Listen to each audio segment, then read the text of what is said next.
এখন এই যে কবরস্থান থেকে আমরা বের হই।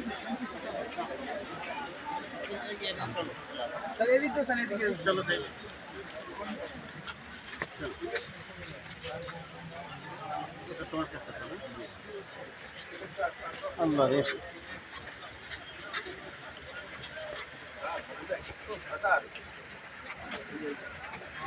শেষ ঠিকানা।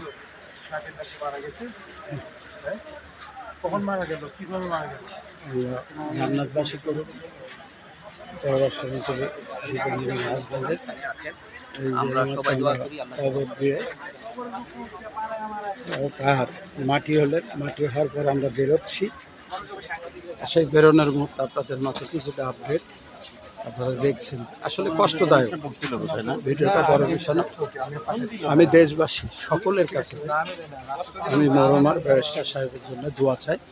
আমাদের প্রিয় সেই সাংগঠনিক সম্পাদক এবং বাংলাদেশ আওয়ামী লীগের প্রেসিডেন্ট সদস্য জন্য দীপু মনির প্রয়াত স্বামীর জন্য আপনারা দোয়া করবেন, সেই কামনা রইল বিএবির পক্ষ থেকে।